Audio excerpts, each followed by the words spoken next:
So this is day 10 using the Fuji X-E3, and I'm just going to tell you some of my observations.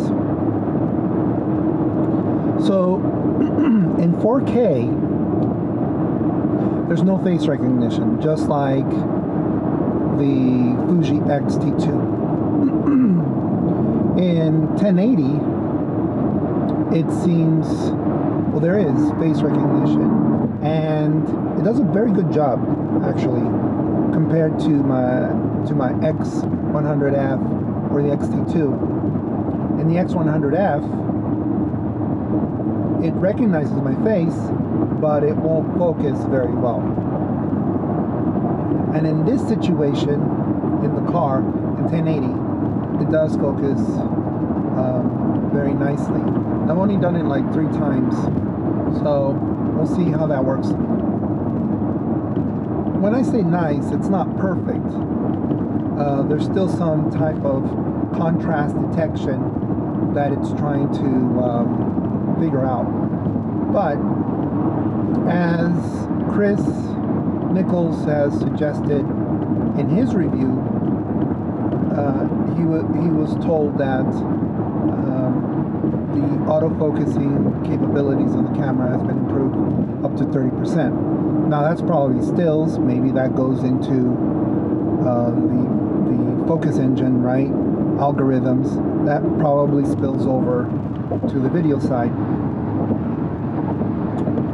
So another thing that I've been trying to do or work with is the touch screen, which my estimation right now, it's still in development. It still needs more refinement. I'm not sure if it's going to be firmware or different hardware. And that's because I know that the touch system is still fickle. And the reason is I have a Canon SL2. And the Canon SL2, that thing is a dream. You touch it, it works. There is no, touch it twice or touch it 3 times to make it work. So, and the design also, in the way you touch the buttons on the Canon SL2 is pretty, it's pretty good. And for a $399 machine, it kicks other cameras from behind. Okay, so touchscreen, not that great. I mean, it's usable, but I don't use it too often. I kind of like, I've been trying to pinch and zoom. I can't do that.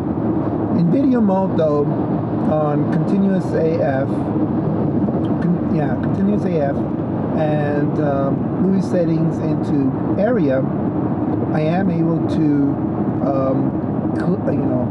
touch an area where I want to focus, which is wonderful. Unfortunately, usually nobody's behind the camera, so there, it's a little bit harder to do that. Okay, let me think what other thing I was going to talk about.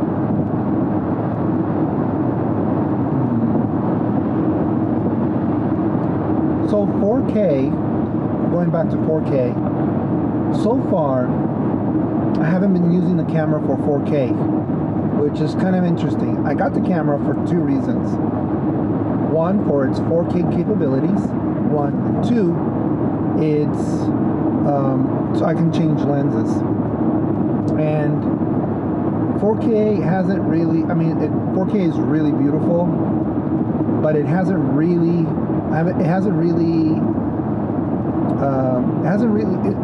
impressed me for 2 reasons probably. 1, battery life. And the battery life on this camera, within 30 minutes, you'll see that you'll have like 2 bars down, battery bars down. So it does drain a lot of the batteries. And 2, people were right. The video is a little bit soft. the 4K video is a little bit soft, but I like it. I'm happy with it.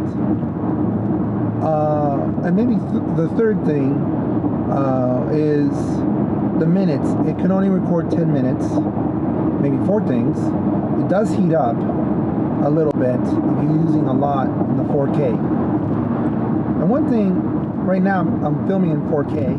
It's going to be very interesting to see how the camera reacts to something like this, which is a very high dynamic range situation. We'll see if it does very well, especially around this area over here. I want to see if there's any noise, and that's one thing. In the shadows a little bit, they're in video mode. There has been some noise, which is very surprising. One thing right now with the camera, it's 1/60th of a second, auto ISO, auto aperture. It has an ND filter, three stops, and I did that because I was trying to record earlier today. And it's the 23mm f2 lens. It's at AFS, movie AF setting is an area. I think that's it's 4K 23.98 right frames per second. I think that's most of the information you need. And we'll see how it does in the noise. I know that the higher the ISO, around 800, there's certain areas where the camera does give you noise in the shadows, but what camera doesn't, right? Lower ISOs definitely does a better job. Also, I've tried the 16 to 55 lens on this camera, the 16 to 55 2.8 lens, and it's a little bit too top heavy. It's the center of mass when the camera's attached to the lens is really, the center of mass is really more towards the lens. And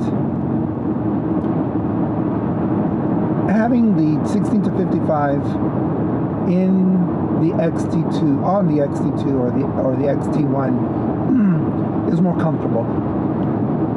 This camera does have a grip if you buy it separately, and probably will give you a little more area for you to hold on. But I wasn't feeling very comfortable using the camera taking stills. Now, you could technically have a tripod, which will help definitely, or a monopod. You got a monopod, not a problem. It might be a little bit heavy carrying it with the monopod. Tripod easily, or a bag. You don't have to carry it. You can put it in a bag or something and then take it out and so forth.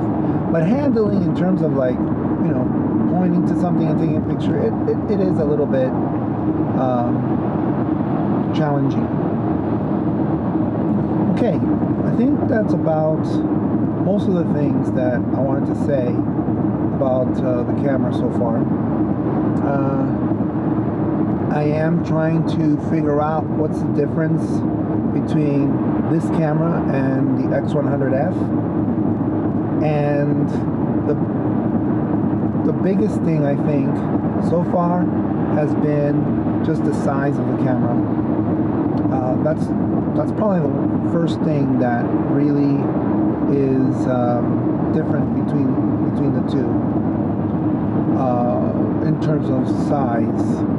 But in terms of what's inside, I think this processor, or maybe the processors or algorithms or whatever it is, tend to be a little bit better in the filming aspect. I'm still taking pictures. I did take some nice pictures a couple of days ago. Hopefully I'll share those soon. We'll talk about them. And I think that's about it. All right, I'll be seeing you later. All right, bye-bye.